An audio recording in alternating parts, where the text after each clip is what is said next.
এই ধরনের একটা ভাবনা চিন্তা থাকতে পারে না যে কয়েক হাজার কোটি টাকার একটা প্রকল্প এখানে যদি বাস্তবায়ন হয় তাহলে হাজার হাজার মানুষ বেকারত্বের অভিশাপ থেকে মুক্তি পেতে পারে।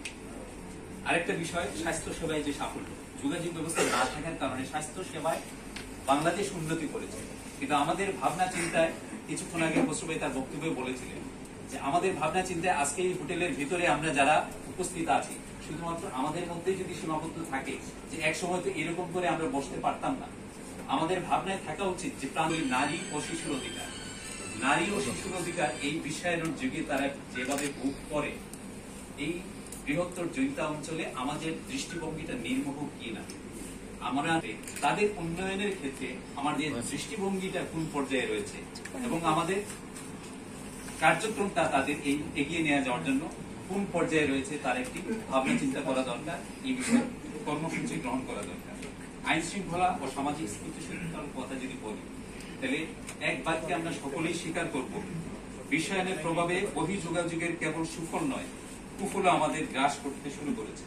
মাদক, সন্ত্রাস, চোরাচালান এই তিনটা বিষয় আমাদের অধিক ঐতিহ্যের সকল সুনামকে নষ্ট করছে। সামাজিক স্থিতিশীলতা রক্ষায় 17 পর্ব কাঠামোটাকে আরো শক্তিশালী ভাবে কার্যকর করার জন্য আমাদের সকলের চিন্তা ভাবনা করার প্রয়োজন রয়েছে। কৃষি কৃতিত্ব এবং খাদ্যের সম্পর্কিত আমরা জানি এই ছোট বাংলাদেশ জনসংখ্যা স্বাধীনতার পরে দ্বিগুণ হারে বেড়েছে এবং কৃষি জমিটা হ্রাস পেয়েছে। যে যদি আপনি শিক্ষিত হয়ে যান আপনি ধনী হয়ে যান। আমি দাখিল পর্যন্ত লেখাপড়া করেছি, আমি ধনী হয়ে গেছি, আমি কোটিপতি হয়ে গেছি, আমি মৃত্যুর পরে কোটিপতি হয়ে মরলাম, এরকম খেলা সাহেব বললেন। এরপরে বললেন যে আপনি এই মেসেজটা আমাকে দিলেন আজকের এই জৈন্তা গুণীজনের সম্মুখে। আমি এটাই বললাম, জৈন্তা অঞ্চলের দারিদ্রতা দূর করতে হলে অগ্রাধিকার দিতে হবে শিক্ষা। আমরা যদি শিক্ষিত হয়ে যাই অবশ্যই আমাদের দারিদ্রতা দূর হবে।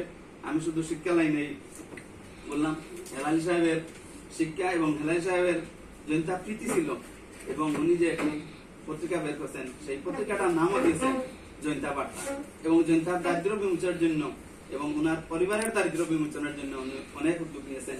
আজকের এই সংক্ষিপ্ত গোলটেবিলে জৈন্তা অঞ্চল বাংলাদেশে একদিন মাথা উঁচু করে দাঁড়াবে সেই প্রত্যাশা রেখে সবার মূল্যবান সময় নষ্ট করার জন্য আবারও কমাচ্ছে আমি জানিয়েছি।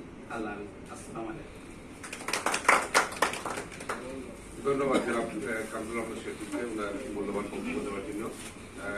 আমি বক্তাদেরকে একটু অনুরোধ জানাবো যে আমরা এখানে যেহেতু সংখ্যায় কম, আমরা একটু সম্বোধন না করে এবং সকলের তারা আছে ইয়ে করবো। আমাদের মধ্যে ইতিমধ্যে উপস্থিত হয়েছেন, আমি পরিচয় করে দিচ্ছি, কানাইঘাট প্রেস ক্লাবের সভাপতি বিশিষ্ট সাংবাদিক জনাব শাহজাহান সেলিম বসু। আমি ওনাকে আসন গ্রহণ করার জন্য অনুরোধ জানাচ্ছি। এবারে আমি বক্তব্য রাখার জন্য অনুরোধ জানাচ্ছি সিলেট কৃষি বিশ্ববিদ্যালয়ের অ্যাসিস্ট্যান্ট প্রফেসর জনাব আমিনুর রশিদ। আমি আপনাকে অনুরোধ জানাবো যে আমাদের জৈন্তার যে উচ্চশিক্ষার ক্ষেত্রে আমাদের ছেলেরা অনেক কম এবং আমরা পিছিয়ে আছি, সেই এটার কারণ কি বা সংক্ষেপে আমাদেরকে বলবেন কি উদ্যোগ নেওয়া যেতে পারে। ধন্যবাদ শাহেদ স্যারকে আমাকে কিছু বলার সুযোগ দেওয়ার জন্য। আজকে এখানে উপস্থিত জৈন্তার সর্বস্তরের গুণী ব্যক্তিবর্গ সবাইকে আমি শুভেচ্ছা জানাচ্ছি। আসলে যেহেতু এটা জৈন্তার উন্নয়ন শীর্ষক ভাবনা চিন্তা শেয়ার করার একটি প্ল্যাটফর্ম, আমি কিছু জিনিস বলতে চাই। আসলে আমি মূলত পড়াশোনা করেছি জৈন্তাপুর সরকারি উচ্চ বিদ্যালয়, তারপর জালালাবাদ ক্যান্টনমেন্ট, তারপরে এগ্রিকালচার ইউনিভার্সিটি, তারপরে বেলজিয়ামে ছিলাম 2 বছর গেন্ট ইউনিভার্সিটিতে ডিগ্রি করে তারপর আসছি। আমার কথা হলো সংক্ষেপে, জৈন্তাপুরে স্কুল এবং কলেজের কোনো অভাব নেই, কিন্তু সেই স্কুল এবং কলেজগুলো দুর্ভাগ্যবশত শুধুমাত্র আমার কাছে মনে হয় যে বিল্ডিং সর্বস্ব প্রতিষ্ঠান। কেন বিল্ডিং সর্বস্ব প্রতিষ্ঠান? প্রতি বছর জৈন্তাপুর থেকে অ্যারাউন্ড 2000-এর মতো স্টুডেন্ট এসএসসি পরীক্ষায় অংশগ্রহণ করে। এইচএসসিতে গিয়ে তারপর যদি আমি 10% বা 20% ঝরে যায়, তারপরেও দেখা যায় যে সব বাদ দিলেও 1500 স্টুডেন্ট প্রতি বছর এইচএসসি পরীক্ষায় অংশগ্রহণ করে। এখন আপনারা আমাকে বলেন যে এই 1500 স্টুডেন্টদের মধ্যে প্রতি বছর কত পার্সেন্ট স্টুডেন্ট বিশ্ববিদ্যালয়ে ভর্তি? হাতে 1%। আমি যদি একটি ক্লাসে, আপনার যারা শিক্ষক আছেন এখানে, আমি নিজেও শিক্ষক, ছোট শিক্ষক, একটি ক্লাসে কমপক্ষে 10 স্টুডেন্ট বা 10% স্টুডেন্ট আমরা সবসময় ধরি যে তারা খুব আউটস্ট্যান্ডিং, সেটা প্রত্যন্ত অঞ্চলের স্কুল হোক কিংবা শহরের কোনো স্কুল হোক, 10% শিক্ষার্থী তারা খুব আউটস্ট্যান্ডিং থাকে, খুব মেধাবী থাকে। আমি যদি ধরি যে জৈন্তায় আমাদের 2000 স্টুডেন্টদের 10%, তাহলে 100 জন স্টুডেন্ট খুবই মেধাবী, খুবই আউটস্ট্যান্ডিং প্রত্যেকটা ক্লাসেই ছিল।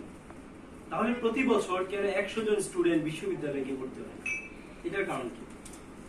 কারণ যদি আপনারা খুঁজেন, তাহলে আমি যে বললাম যে আমাদের স্কুল এবং কলেজ পর্যাপ্ত আছে।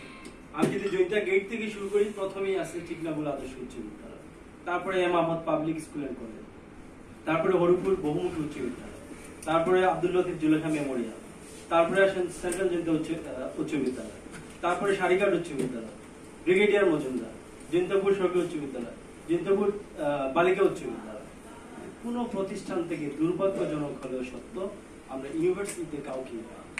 তার মানে কি তারা জাস্ট স্কুলে যায়, স্কুল থেকে আসে, কলেজে যায়, কলেজ থেকে আসে, একটা এসএসসি এবং একটা এইচএসসি ডিগ্রি পায়, তারপরে তাদের আর কিছু করা থাকে না। হয়তো কেউ কেউ খুব সামান্য পরিমাণ বিশ্ববিদ্যালয় বা কলেজগুলোতে পড়াশোনা করে। কিন্তু এক কথা বলতে গেলে উন্নয়ন কর্মীর মধ্যে যারা জৈন্তাকে এগিয়ে নেওয়ার জন্য এখানে জড়ো হয়েছেন, সবাইকে আমার পক্ষ থেকে আন্তরিক অভিনন্দন, শুভেচ্ছা। সাথে সাথে জৈন্তা বার্তা কর্তৃপক্ষ, বিশেষ করে ফারুক ভাই এবং সাহেব ভাইয়ের মাধ্যমে আজকের এই সুন্দর একটা মহতী অনুষ্ঠান আয়োজনের জন্য তাদেরকে আমার পক্ষ থেকে আন্তরিক অভিনন্দন জানাচ্ছি। করে আমি যেহেতু বিশ্ববিদ্যালয়ের শিক্ষক এবং আমার ছোট ভাই আমিনুল শিক্ষা সম্বন্ধে অনেক কথা অলরেডি বলে ফেলেছেন, তো আমি আসলে শিক্ষা, শিক্ষক, শিক্ষার্থী, অভিভাবক এবং সুশীল এই চারটার সাথে শিক্ষা ওতপ্রোতভাবে জড়িত। প্রথমে হচ্ছে শিক্ষার্থী, শিক্ষক, যেটা হচ্ছে এরপরে হচ্ছে অভিভাবক এবং সুশীল সোসাইটি, যেটা আমরা যারা আমাদের সম্মানিত সংসদ সদস্য থেকে শুরু করে ইউনিয়ন চেয়ারম্যান বা ওয়ার্ড কাউন্সিলের মেম্বার পর্যন্ত বলতে পারি, ওনারা হচ্ছে সুশীল সোসাইটি।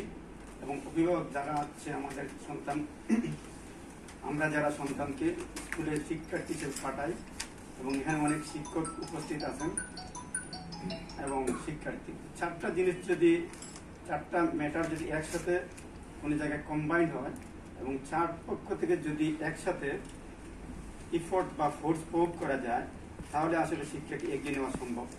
এবং যেটা আমরা পাবো রেজাল্টে, সেটা হচ্ছে প্রোডাক্ট।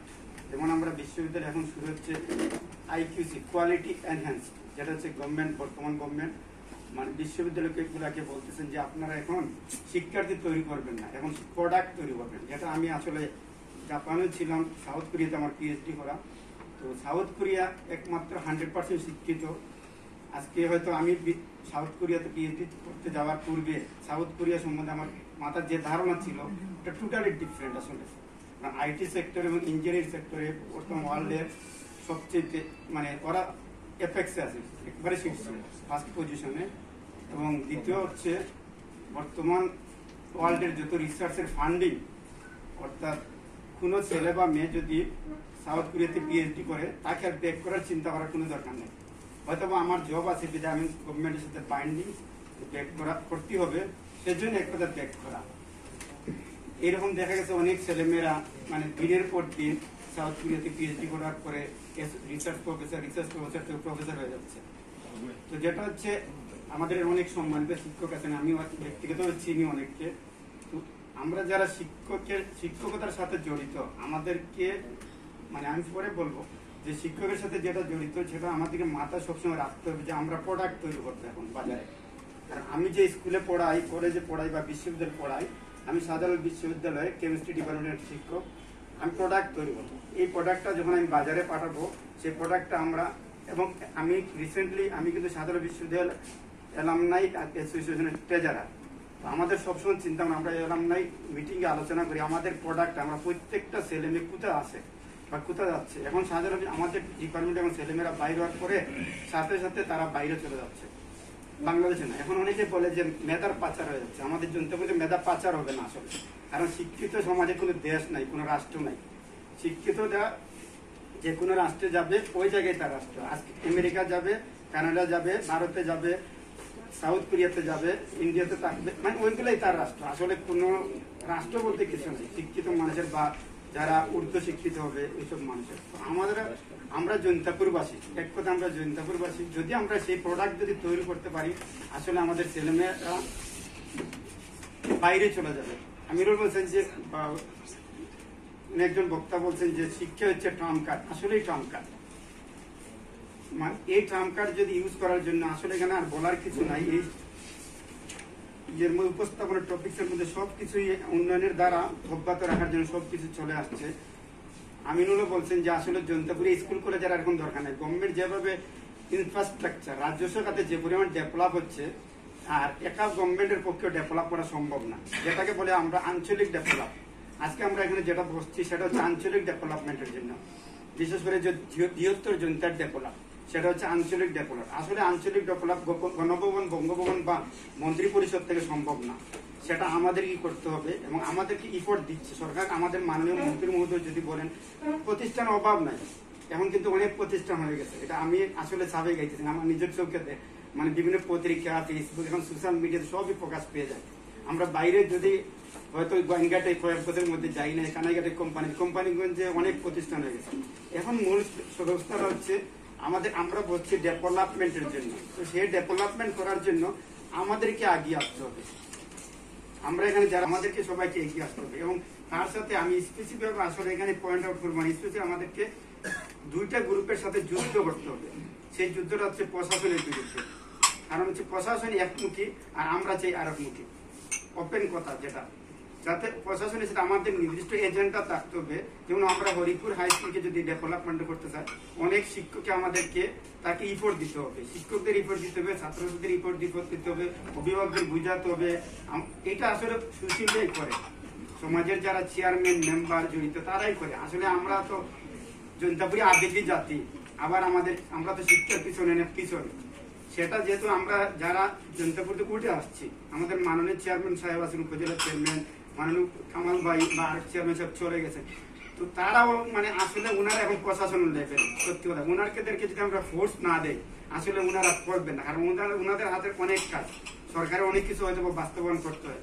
আমাদের দিকে ওনারা আসলে ওনারা হচ্ছেন মিডিয়াম, সোজা কথা আমি যেটা বলবো, জনগণ প্লাস সরকারের সাথে মিডিয়াম, প্রশাসনের সাথে। তো আমি সুনির্দিষ্ট মতামত হচ্ছে, প্রথমত আমাদেরকে শিক্ষাকে এগিয়ে নিতে হবে। আমাদের প্রোডাক্ট তৈরি করে এগিয়ে নেওয়ার জন্য আমাদের সুশীল সমাজ যারা আছেন তাদেরকে এগিয়ে নিতে হবে। আমি একটা উদাহরণ দিই, আমি কোরিয়াতে থাকা অবস্থা আমার ডিগ্রি করার পরে জৈন্তাপুরের শিক্ষিত এবং উনি ঢাকাতে থাকেন, আমাকে ফোন দিলেন যে আপনি আমাদের সাথে ইনভলভ হন। আমি বললাম কেন ইনভলভ হবো, জৈন্তার উন্নয়নে। তো আমি কিছু টের পাইলাম উনি কোনো একটা রাজনৈতিক দলের সাথে জড়িত বা সামহাও উনি। আমি বললাম যে ওই প্ল্যাটফর্মে না গেলে কি উন্নয়ন করা সম্ভব না সম্ভব না। কিন্তু আমি বললাম যদি এইভাবে সম্ভব না হয় তাহলে আমি কৃতি সন্তান এবং আমরা একই সঙ্গে ছাত্র ছিলাম, যারা ফারুক আহমদকে আমি অনুরোধ জানাচ্ছি বক্তব্য রাখার জন্য। বৃহত্তর জনতার ভিতরে নাই।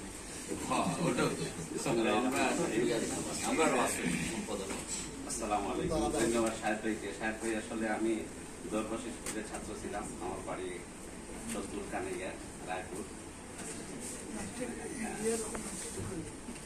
আজকে এই যে বৃহত্তর জনতার উন্নয়ন ভাবনা শীর্ষক গোলটেবিল আলোচনা সম্মানিত সভাপতি, মঞ্চে উপবিষ্ট বৃহত্তর জনতার জনপ্রতিনিধিবৃন্দ এবং এই আজকে ফোরামে এসে অনেকের সাথে পরিচিত হলাম, আমাদের ভার্সিটির শিক্ষকবৃন্দ, সাংবাদিক বৃন্দ এবং আর অনেকে। আসসালামু আলাইকুম। আসলে বৃহত্তর জনতার অনেক ঐতিহ্য আছে। আমাদের হেলাল ভাই খুব সুন্দর কিনুতে দিয়েছেন অনেক কিছু, আমরা আসলে আমি নিজেও পড়লাম, খুব সুন্দর ভাবনা। জনতা রাজ্য তো অনেক আগেই ছিল, জনতার একটা ঐতিহ্য আছে। আমরা যখন স্টুডেন্ট অবস্থায় সিলেটে কলেজে ছিলাম অনেকে জনতাপুর বলতো, আমি নিজেকে গর্বিত মনে করি। আমি এখনো ঢাকায় বিভিন্ন সেমিনারে আমি যে কোনো জায়গায় আমার যদিও এখন আমি সিলেট শহরে বসবাস করি, আমি কখনো বলি না যে আমার বাসা কোথায়। আমি এখনো কেউ যদি পরিবেশ অফিসে আসে আমাকে জিজ্ঞাসা করে পারি আমি ওইখানেই। এটাই আমি প্রাউড ফিল করি আমার গ্রামের বাড়িতে। এই জন্য আমাদের যে দেশপ্রেম আছে, আমরা চাই যে এলাকার কিছু উন্নয়ন করতে। আমি এলজিডি 2006 সালে যোগদান করেছি। আমি উপজেলা ইঞ্জিনিয়ার হিসাবে সিরাজগঞ্জ আছে ওনাদের উপজেলায় ছিলাম, কোম্পানি যে ওনার সাথে আমার পরিচয় আছে। এরপরে আমি সুরঙ্গ সাল্লায় ছিলাম, চাঁদপুর ছিলাম, রাঙ্গামাটি ছিলাম, মৌলভীবাজার ছিলাম। আমার চাকরি ক্ষেত্রে আমি যেটা বলতেছি, আমাদের এলাকায় আসলে আমি আপনাদের দোয়া এবং আমি গ্রামের স্কুল পড়ালেখা করে পর্যায়ে গেছি। হয়তো এটা হয়তো আমার মা বাবার দোয়া বা এলাকার কিন্তু আমি চাকরি ক্ষেত্রে যারা ইউনিভার্সিটির শিক্ষক আছে, কৃষি ইউনিভার্সিটি হোক, সাজল ইউনিভার্সিটি, ওনাদের পুষ্টি প্রদানের ব্যাপারে কোনো সমস্যা নাই, ওনারা ভাগ্যবান, আজীবন একই প্রতিষ্ঠানে চাকরি করবে। কিন্তু আমরা যারা গভর্নমেন্ট চাকরি করি, আমাদের বদলি, পদোন্নতি বা পোস্টিং এর ব্যাপারে ব্যাপক একটা সমস্যা আছে বাংলাদেশের বর্তমান চলতি প্রেক্ষাপটে। আসলে আমরা যারা, আমি অনেক সময় আমি আমার ডিপার্টমেন্টের সেদিন জুম মিটিংয়ে আমি আমার উদ্যোগজনকে শোনানোর জন্য আমি বলেছি যে আমরা যারা বেওয়ারিশ আমাদেরকে ধাক্কাধাক্কি করে বেশি। হ্যাঁ, আমি প্রথমে বলি, আমি এলজিডিতে চাকরি করার আগে পৌরসভায় ছিলাম, চাঁদপুর পৌরসভায়। তখন 2001-2 সালে তখন সিলেট সিটি কর্পোরেশন হবে একটা ভাবনা। তখন আমি আমাদের এলাকার একটু উচ্চ ক্ষমতা সম্পন্ন একজন রাজনীতিবিদদের বাসায় একাধিকবার আমি গিয়েছিলাম। আমাকে অনেকেই পরামর্শ দিয়েছিল যে আপনি চাঁদপুর থাকবেন, সিটি কর্পোরেশন হয়ে গেলে সিটির মধ্যে থাকতে পারবেন, আপনার এলাকারও কাজ করবেন, আপনিও বদলি হবেন। আমি জানতাম ওই সময় উনি যদি সদিচ্ছা থাকতো তাৎক্ষণিকভাবে আমার এটা করা সম্ভব ছিল, কিন্তু উনি আমার ওইটা করে দেয়। আমাদের দুর্ভাগ্য, আমি জানি না ইউনিভার্সিটি টিচার ওইটা বলতে পারবে না, কারণ ওনারা যায় না রাজনীতিবিদদের কাছ থেকে। আমরা একাধিকবার অনেক সময় বিভিন্ন সময় গিয়েছিলাম, কিন্তু দুর্ভাগ্যবশত সিলেটের জনপ্রতিনিধিদের কাছ থেকে আমরা কোনো সহযোগিতা পাইনি। এই জন্য আমি এখন আর চাই না। আমি হবিগঞ্জে আছি, কিছুদিন আগে আমাদের সিলেটে আমার পদে শূন্য হয়েছিল। আমি 2-1 জনকে বলেছিলাম আমি ইচ্ছা করিয়া চাইনি, কারণ আমি জানি ওইগুলা, তবে গেলে কি হইতো, আমার বেতন বাড়বেও না, কিছু হবে না, আমি হয়তো আমার ফ্যামিলির সাথে কিছু করতাম। আমার মনোভাবনা যে আমি এলাকার কিছু ডেভেলপমেন্ট কাজের সাথে একটু সম্পৃক্ত হতে পারি। যখন এখন আমি বিভিন্ন জায়গায় আমারই সহকর্মী তো বিভিন্ন উপজেলায় আছে বা আমার জুনিয়র আছে, আমরা এখন আমার প্রতিনিধি ইনশাল্লাহ যদি হয়ে যাবে করেছি, আমি ওনাদের মাধ্যমে হয়তো সুপারিশ করে করতে হয়। আমি মালিগ্রাম চতুর্দিকে রাস্তা করেছি বা আরো কিছু করেছি, আরো কিছু ডেভেলপমেন্ট। আমি জানি কোন সময় প্রজেক্ট আসে। আসলে ডেভেলপমেন্টটা এমন একটা বিষয় যে আপনি একটা এই মুহূর্তে আপনার কাছে কিছু নাই, আপনি চাইতে থাকবেন। একজন এমপি মহোদয়ের কাছে গেলেন, আমার ওই রাস্তাটা দেন, আমার ওই কলেজটা করবেন, এই মুহূর্তে সরকারের বরাদ্দ নাই, উনি দিবেন কই? উনি আশ্বাস দিবেন যে ঠিক আছে আমি দিচ্ছি, আচ্ছা, পরে যখন আসলো তখন আপনি বললেন না, উনি ভুলে গেল, অন্য একটা দিয়ে দিল। যেমন এই জন্য আমি যেহেতু ডিপার্টমেন্টে আছি, আমি জানি যে এই মুহূর্তে সরকারের এই বরাদ্দ আছে। গত কিছুদিন আগে এমপি মহোদয়ের একটা IRDB 3 প্রকল্প চলতেছে, ওই প্রকল্পের আওতায় স্কিম নেওয়া হচ্ছে। আমি জানি, আমি ওইখানে যেহেতু দিচ্ছি, আমার এলাকায় আছে, আমি সাথে সাথে আমি এলাকায় আমার ওইখানে গেলে উপজেলা সাহেবকে বলি, বা আমি সেদিন যেহেতু আমার ওই যে মেজরটিলা এলাকায় আছি, আমার সদর উপজেলা মঞ্চে উপবিষ্ট সত্র পরগনার স্বাধীন সমন্বয় কমিটির সভাপতি, মঞ্চে উপবিষ্ট কানাইঘাট উপজেলার সম্মানিত উপজেলা চেয়ারম্যান, গোয়েনঘাট উপজেলার সম্মানিত উপজেলা চেয়ারম্যান এবং সৈয়দ আলী ডিগ্রি কলেজের সম্মানিত প্রিন্সিপাল মহোদয়, উপস্থিত সুধীবৃন্দ, এখানে ইঞ্জিনিয়ার, শিক্ষক, মিডিয়া এবং বিভিন্ন সম্প্রদায়ের নেতৃবৃন্দ উপস্থিত, সবার কাছে আমার সম্মান, অভিনন্দন এবং শুভেচ্ছা। প্রথমেই কৃতজ্ঞতা স্বীকার করছি সঞ্চালককে আমাকে বক্তব্য দেওয়ার জন্য। আমি মরহুম রশিদ হেলালি সাহেবকে ছোটবেলা থেকে চিনি। উনি বেড়ে উঠেছেন আমি যে গ্রামে জন্মেছি সেই গ্রামেই, এবং উনি যে বিদ্যালয়ে লেখাপড়া করতেন আমার বাড়ির পাশে দুর্গাপুর হাই স্কুলে, এখান থেকে ওনার লেখাপড়া শুরু। উনি অনেক কিছু করেছেন, অনেক ভাবনার মূল লক্ষ্য যদি থাকে যে সকলকে নিয়ে আমরা ইনক্লুসিভ পদ্ধতি এগিয়ে যাওয়া, তাহলে তাদের কাছে এই রাষ্ট্রের যে অগ্রগতি, এই সুবিধাগুলো কতটুকু আমরা পৌঁছতে পেরেছি, সেটা যদি আমরা সমন্বিত ভাবনায়, ঐক্য এবং সংহতির মাধ্যমে যদি চিন্তা ভাবনা করতে পারি, বাস্তবায়ন করতে পারি, সেটাই হবে সার্থকতা। ধৈর্য ধারণ করে এতক্ষণ যাবৎ আমার এই হয়তো শিক্ষিতজনের কাছে এটা রাবিশ হতে পারে, তারপরেও এটা আমাদের চিন্তা ভাবনা। ধন্যবাদ জনাব হেলালুদ্দিনকে তার মূল্যবান বক্তব্য উপস্থাপন করার জন্য। আচ্ছা, আমাদের আজকে আসলে মূলত এই বিষয়গুলো নিয়ে এখানে যারা উপস্থিত রয়েছেন আপনারা সবাই কথা বলবো, এবং আমরা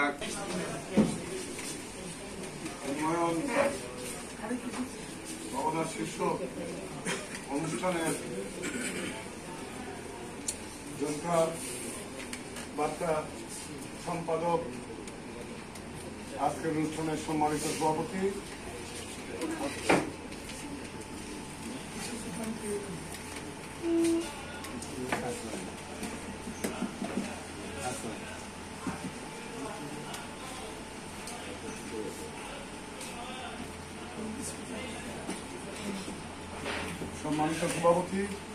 আমাদের মধ্যে উপস্থিত আমাদের বৃহত্তর জনতা, যেটা বিভিন্ন সময়ে বিভিন্ন যুগে যুগে যে ঐক্যের প্রতীকের নাম ছিল তদানীন্তন পাকিস্তানে, তদানীন্তন ব্রিটিশ আমলে জনতা।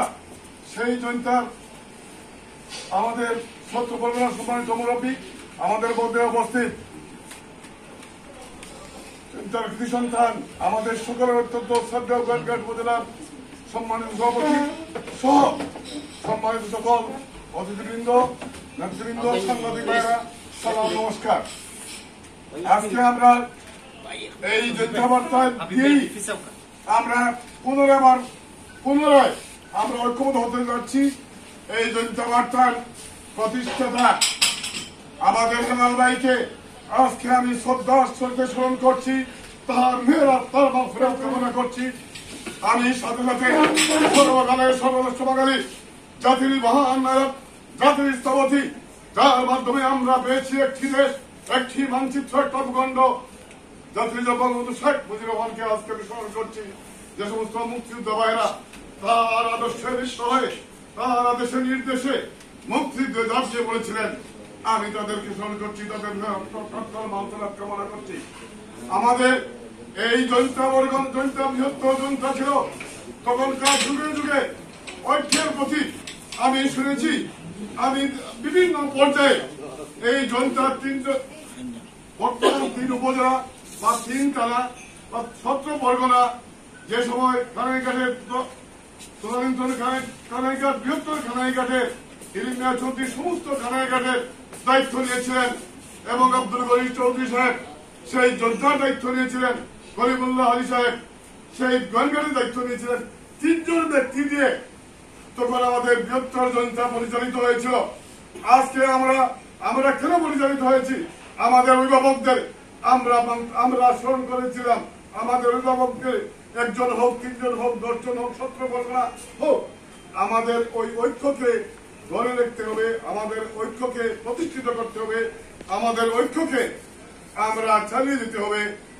বিভিন্ন আমাদের এই জনতার বিভিন্ন সুসন্তানরা অনেকে আমাদের অভিভাবকরা আমাদের মধ্যে নাই, আমাদের মধ্যে যে সমস্ত অভিভাবকদের মধ্যে আমরা জনতার বৃহত্তর জনতার সুনাম অর্জন করেছি। আমরা বৃহত্তর সিলেট বিভাগ তথা তদানীন্তন পাকিস্তান তথা বাংলাদেশে যে সমস্ত সন্তানদের কৃতিত্বে আমরা গর্বিত হয়েছি, তারা আজ আমাদের মধ্যে নাই। আজকের এই অনুষ্ঠানের মধ্য দিয়ে আমরা তাদেরকে স্মরণ করি, তাদের নিরাপত্তার মাগফিরাত কামনা করি। আমাদের ভবিষ্যৎ আপনারা যারা আছেন আপনারাই পরিচালিত করবেন। আজকে এই ছোট্ট পরিসর হলেও একটা জনতা বার্তা, একটা ঐক্যের ডাক, আপনারা ছোট পরিসর হলেও আমাদের এই ঐক্যকে ধরে রাখার জন্য আপনারা আয়োজন করেছেন। এই উন্নয়ন ভাবনা সম্পর্কে যারা আয়োজকদেরকে আমি ধন্যবাদ জানাচ্ছি, আমি সাথে ধন্যবাদ জানাচ্ছি, অভিনন্দন জানাচ্ছি, সাধুবাদ জানাচ্ছি, যারা তাদের এই মেধায় আমাদের পূর্বপুরুষের সেই ঐক্যকে, সেই স্বাধীনতাকে, সেই আমাদের সেই সুযোগকে, আমাদের সমস্ত ঐক্যের প্রতি সুনামকে তারা ধরে রাখার জন্য তারা পুনরায় চেষ্টা করে যাচ্ছেন। আমি আশা করি আপনারা আরো বড় পরিসরে আমাদের আরো ব্যক্তিবর্গরা আছেন, তাদেরকে নিয়ে আমরা সুপ্রতিষ্ঠিত হব, আমরা বৃহত্তর চিন্তা যেভাবে তদানীন সমস্ত দেশব্যাপী আমরা ঐক্যের প্রতীক হিসাবে ছিলাম, আমরা সবাই অভিভূত এবং একীভূত এই হিসাবে আমাদেরকে আমরা আবার গড়ে তুলব। বিভিন্ন পর্যায়ে বিভিন্ন বিগত দিনে আমরা হয়তো ঐক্য হতে পারি নাই, কিন্তু জয়ন্তা শব্দটা আসছে আমরা কিন্তু এখন অনন্য। সেই ধারাবাহিকতা আমাদের চালিয়ে যেতে হবে। আমাদের বিজ্ঞ যারা আছেন আরো হয়তো আমাদের মোটামুটি কিন্তু এখানে একটা সামান্য চলে আসছে। আমি বিশেষ করে যেহেতু আমি পরিবেশ অধিদপ্তরে আছি, আমি বেসিক্যালি মৌলভীবাজার এলাকার দলের দায়িত্বে আছি, মাঝে মাঝে সিলেটে আসি আর কি, সেই হিসাবে দেখা। এবং এখানে কিছু কাজ করাতে আমার কিছু একটু শেয়ার করতে পারি আমার আইডিয়া। সেটা হচ্ছে গিয়ে আপনারা সবাই জানেন যে আমাদের এখানে বিপন্ন পরিবেশ আছে, সেটা হচ্ছে জাফলং ডাউকি। এটা কিন্তু আমাদের পরিবেশ অধিদপ্তর থেকে মানে পরিবেশ বন জলবায়ু পরিবর্তন মন্ত্রণালয় থেকে 2015 সালে সেটাকে ইসিএ ঘোষণা করা হয়। ইসিএ বলা হয় যে ইকোলজিক্যাল ক্রিটিক্যাল এরিয়া, এবং এটার যে ইকোলজিক্যাল ব্যালেন্স সেটাকে এবং হাইকোর্ট মহামান্য হাইকোর্ট ইন্টারফেয়ার করার কারণে সরকার কিন্তু এটাকে ইসিএ ঘোষণা করে। এবং ওই ইসিএ ঘোষণাতে কিন্তু অনেকগুলো রেস্ট্রিকশন ছিল, কিন্তু আমরা সেগুলো কিন্তু বাস্তবায়ন করতে পারিনি। সেটা হয়তো বা সেটা আমাদের ব্যর্থতাও হতে পারে, এবং লোকাল কমিউনিটি যারা আছে তাদেরও কিন্তু এখানে ইয়ে দরকার। এটা তো বলা হয় লো ম্যানেজমেন্ট। আমরা সরকার এবং যারা স্থানীয় জনপ্রতিনিধি বলেন, জনসাধারণ আছে, যারা এটা হচ্ছে সুবিধাভোগী বলি আমরা, সবার সম্মিলিত প্রচেষ্টায় কিন্তু আমরা এগুলো ম্যানেজ করে থাকি, কিন্তু আমরা সেটা করতে পারি না। কিন্তু কারণ হাইকোর্টের যে অবজারভেশন ছিল বা এখানে আমাদের যে আইন বা বিধিবিধান আছে আমরা কিন্তু সেটা প্রতিপালন করতে পারি নাই। এই জন্য আমরা ছোটবেলা জাফলংকে যেই চেহারায় দেখেছি এখন কিন্তু সেটা নেই।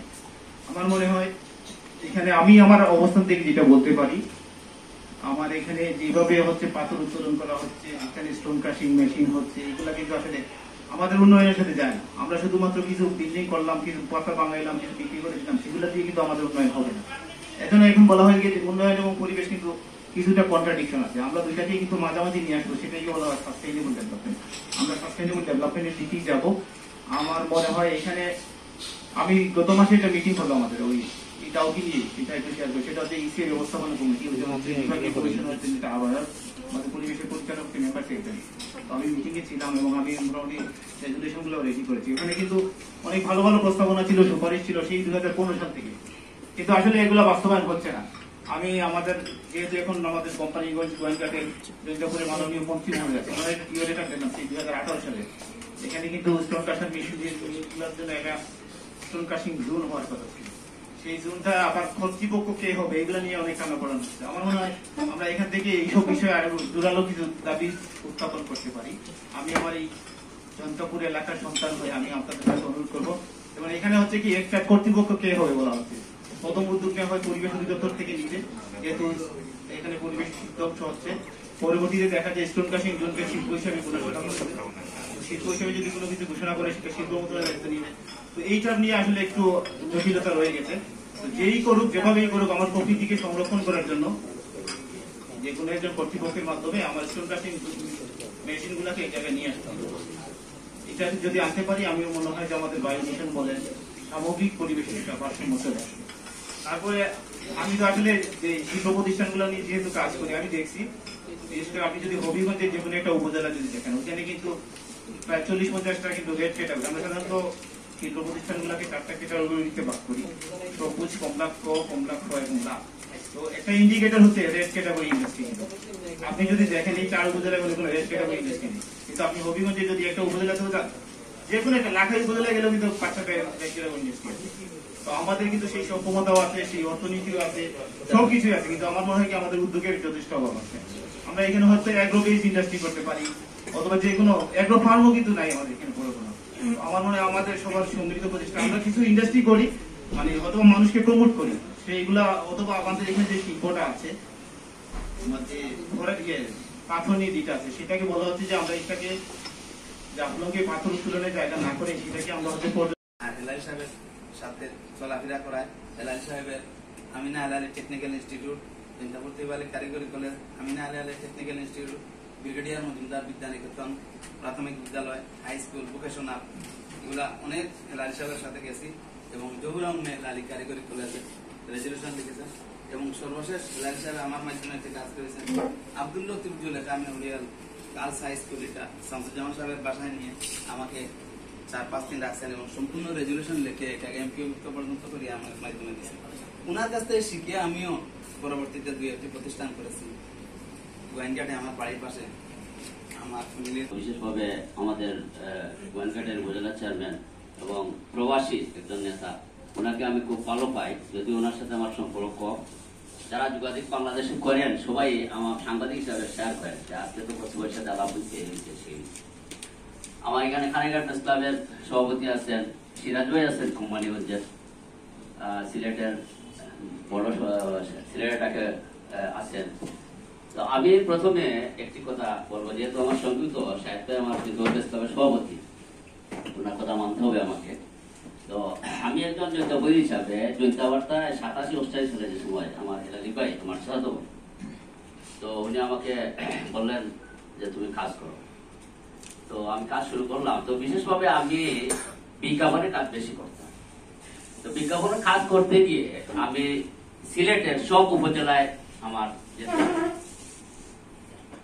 বিশ্বনাথ, বিয়ানীবাজার, বালাগঞ্জ, বিভিন্ন উপজেলায় গিয়ে অফিসে যে সময় আমি যোগাযোগ করতাম, ইঞ্জিনিয়ার অফিসে, ইউনো অফিসে যোগাযোগ করার পরে এক পর্যায়ে আমাকে বলতো আপনার বাড়ি কোথায়। আমি বললাম প্রবাসী কমিউনিটি নেতা জনাব কসরুজ্জামান কসরু ভাই, উপস্থিত রয়েছেন অন্যান্য নেতৃবৃন্দ এবং বৃহত্তর জনতা কৃতি সন্তানেরা। বক্তব্য শুরুতে আপনাদেরকে জানাচ্ছি আসসালামু আলাইকুম রহমতুল্লাহি ওয়া বারাকাতুহু। সময় অত্যন্ত কম, 9টার উপরে চলে গেছে, উপজেলা চেয়ারম্যান সাহেব চলে যাবেন। আমি 2টা কথা বলবো। এখানে অনেক গুণীজনরা বক্তব্য এখানে বিভিন্ন পয়েন্টে, আমি এই পয়েন্টের আলোকে 2টা কথা বলতে চাই। যে আমরা এই যে আজকে যে বৃহত্তর জনতা স্কুল কলেজ, আমরা অনেক পিছনে ছিলাম।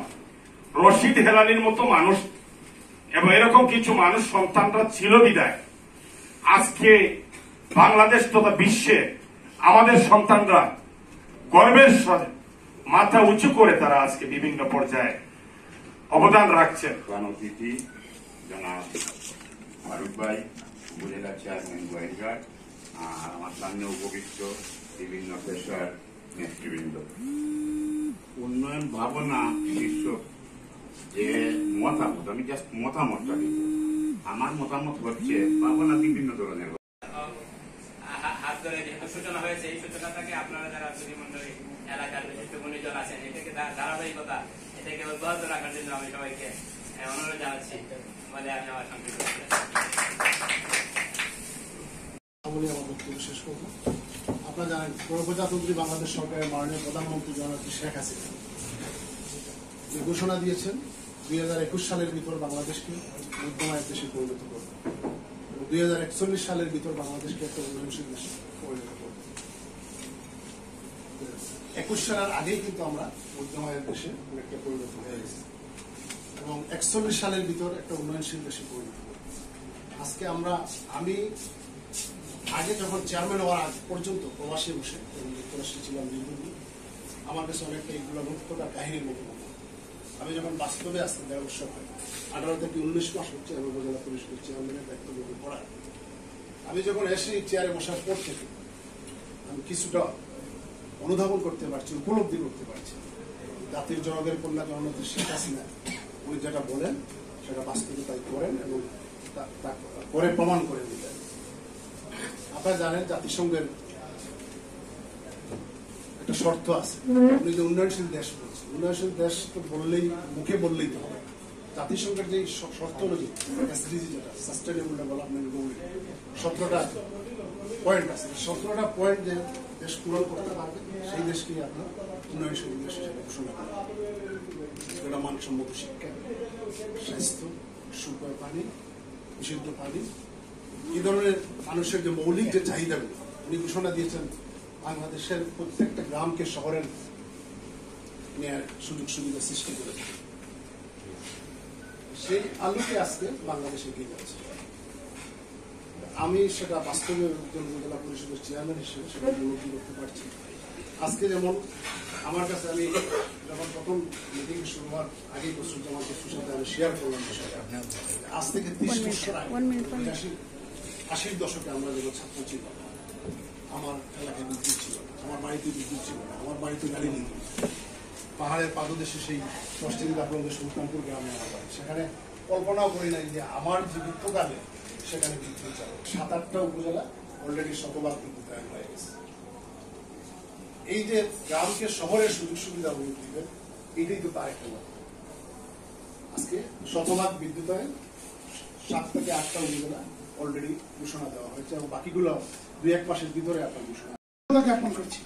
প্রথমে কৃতজ্ঞতা জ্ঞাপন করছি আমাদের এই অনুষ্ঠানে যে মূল প্রবন্ধ উপস্থাপন করেছেন আমার শ্রদ্ধেয় বড় ভাই হেলাল উদ্দিন, ওনার